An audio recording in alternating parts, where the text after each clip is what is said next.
Hello dear students, welcome to the channel of doctor Gaurav Verma. Students, आज की इस video lecture में बड़े ही इंपॉर्टेंट क्वेश्चंस, थ्योरम्स, रिजल्ट्स लेके आ रहे हैं।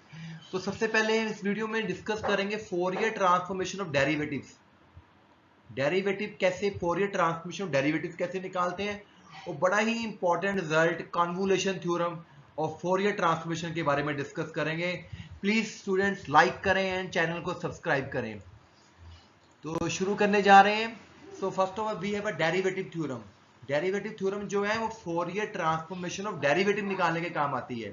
यानी कि इसका मतलब है, अगर हमें किसी फंक्शन की फोरियर पता है, that is small f P, तो अगर उस फंक्शन के डेरिवेटिव यानी कि एफ डैश एक्स की अगर मुझे फोरियर निकालनी है तो उसका आंसर क्या आएगा?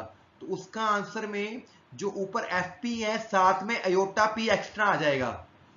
यानी कि अगर हमें किसी फंक्शन की फोरियर पता है तो Fourier transformation of derivative of that function will be iota p times f p. This is a very important result, questions करने के लिए भी काम आता है। तो अगर मेरे पास ये फोरियर है, हमें पता है this is the definition of infinite Fourier transformation e की minus iota p x into capital f x. इसको हम स्मॉल एफ पी से डिनोट करते हैं। अब मुझे स्टूडेंट फोरियर निकालनी है एफ डैश एक्स की, तो जो डेफिनेशन है उसी के अकॉर्डिंग चलेंगे। यानी कि यहां पे एफ डैश एक्स आ जाएगा। ठीक है जी। अब हम बेसिकली इसकी इंटीग्रेशन करेंगे। इंटीग्रेशन बाय पार्ट्स होगी यहां पे। तो बाय पार्ट्स करने के लिए हम क्या करेंगे, इसको सेकंड फंक्शन मानेंगे और इसको फर्स्ट फंक्शन मानेंगे। तो देखते हैं कैसे करना है स्टूडेंट। नेक्स्ट पेज पे देखिए। तो जैसे मैंने आपको बताया कि इसको फर्स्ट फंक्शन, इसको सेकंड फंक्शन मानना है। तो first function as it is integration of second. जब इसकी इंटीग्रेशन करोगे तो डेरिवेटिव कट जाएगा, minus derivative of this thing. तो माइनस एयोटा पी आगे आ गया, ई की माइनस एयोटा पी का डेरिवेटिव सेम हो गया, एफ एक्स डी एक्स हो गया। तो जब इसमें एफ को इन्फिनिटी पुट करेंगे, जब माइनस इन्फिनिटी पुट करेंगे वो जीरो हो जाएगा। तो पहला हिस्सा जीरो हो गया, माइनस माइनस प्लस हो गया, अयोटा पी एफ एक्स ई की माइनस अयोटा पी एक्स आ गया। Know what is this? This is a Fourier transformation of any function. This is Fourier transformation of any function. So function के अगर derivative की Fourier निकालें तो उसका answer ये आ जाएगा। तो आगे चलते हैं स्टूडेंट्स। इसके बाद रिजल्ट। अब हमारे पास सेम रिजल्ट है बड़ा रिजल्ट के लिए, मतलब कि सेम है। अगर फंक्शन की ट्रांसफॉर्मेशन मुझे गिवन है, तो अगर उसका nth डेरिवेटिव मेरे पास है, nth डेरिवेटिव उसकी फोरियर निकालनी है, तो बाहर आ जाएगा अयोटा की p की पावर n। यानी कि कहने का मतलब है ये रिजल्ट मॉडिफाइड है, जनरलाइज्ड है।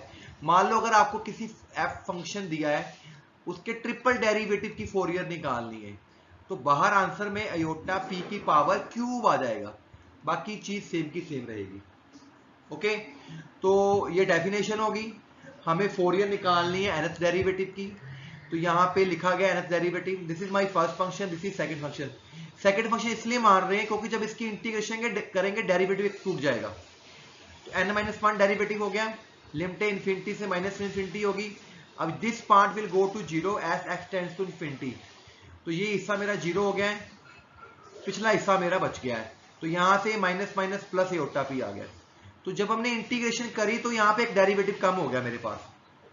ठीक है। इसी तरह जब दोबारा इंटीग्रेशन करेंगे, मतलब कि जब इसका फोरियर निकालना तो अयोटा पी बाहर आ गया, अंदर एक फोरियर एक कम हो गई है। इसी तरह बार बार अगली बार जब दोबारा करोगे, फिर आपका अयोटा पी का स्केयर हो जाएगा और अंदर अंदर फोरियर में एफ एन माइनस टू हो जाएगा, फंक्शन का डेरिवेटिव एन माइनस टू। अगली बार ये ओटा पी क्यूब आ जाएगा। तो इस तरह चलते जाएंगे, एंड में ओटा पी की पावर एन आ जाएगी। तो आसान रिजल्ट है, आप इसको इजीली प्रूव कर सकते हो। ठीक है जी। और यहां पे ये भी बोला गया है, ये जो रिजल्ट है यहां पे मैंने अयोटा पी की पावर एन लिखा है, तो इसको माइनस अयोटा पी एन भी लिख सकते हैं। तो सेम ही चीज है, उसको भी आप कर सकते हो prove. So next we have a convolution theorem. Convolution theorem करने के लिए पहले मैं आपको डेफिनेशन दूंगा। What is the convolution of two function F and X G X. मान लो मेरे पास दो फंक्शन है F x and ji X. मान लो मेरे पास दो फंक्शन है F x and ji X. F star G का मतलब होता है एफ कॉन्वुलेट जी, यानी कि दोनों का कॉन्वुलेशन या फॉल्टिंग। इसको डिफाइन करने का तरीका होता है माइनस इन्फिनिटी से infinity capital of F of T G of x minus T D T. ठीक है जी, ये दो चीजों का कॉन्वुलेशन का डेफिनेशन है। अभी मैंने कोई फोरियर नहीं की, कोई लैपलेस नहीं की, अब मुझे इनकी फोरियर निकालनी है कॉन्वुलेशन की। ठीक है जी, तो कॉन्वुलेशन थ्योरम क्या कहती है, अगर दो फंक्शन एफ एक्स और जी एक्स की फोरियर एग्जिस्ट करती है तो जो उनका प्रोडक्ट होएगा f x and ji x का, उसकी फोरियर क्या होगी मेरे पास, that is simply if we have a two function f x and ji x, their Fourier of their convolute is simply as Fourier of one function into Fourier of second function. Fourier transformation of convolution of fx and gx is the product of Fourier transformation of fx and gx. ऐसे भी लिख सकते हो। तो हमें पता है Fourier की डेफिनेशन ये होती है fx e की माइनस योटा px। इसी तरह you can write Fourier definition gx। अब यहाँ पे f की जगह f स्टार g आ गया, तो यहाँ पे हम f स्टार g लिखेंगे। अब एफ स्टार जी को मैंने भी पीछे सिखाया था डेफिनेशन ऑफ कॉन्वुलेशन की, तो f of T G of x minus T कर दिया। ठीक है, अब हम क्या करेंगे, इंटीग्रेशन करना चाहते हैं। हम क्या करते हैं, यहाँ पे जो डी टी है ना, इसको बाहर निकाल देते हैं और एफ टी को भी बाहर निकालते हैं। एफ टी पीछे कर लिया, डी टी पीछे कर लिया, अंदर में एक्स ले गया सारा। बड़ा ही आसान थ्योरम है। अब इस एक्स वाले हिस्से में एक्स माइनस टी को यू पुट कर लो, तो वहां से डी एक्स की वैल्यू आपके पास डी यू आ जाएगी, और यहां पे x की value t plus you put कर दो, यहां पे x की value t plus you put कर दो। देखो कैसे किया, ये मैंने डेफिनेशन लगाई है स्टूडेंट्स फोरियर की। यहां पे f स्टार g की जो मैंने डेफिनेशन आपको दी थी वो लिखी है। डेफिनेशन लिखने के बाद इंटीग्रेशन करनी है, तो x वाले अंदर रख लिए, dt वाले पीछे कर लिए। अब जो बीच वाली ब्रैकेट है ना, उसमें सेटिंग की है, उसकी वैल्यू पुट कर देंगे। तो वहां पे पुट करने के बाद x की जगह t प्लस यू आ गया, जी यू आ गया। इसको तोड़ो, e की minus iota p t, e की माइनस योटा पी यू।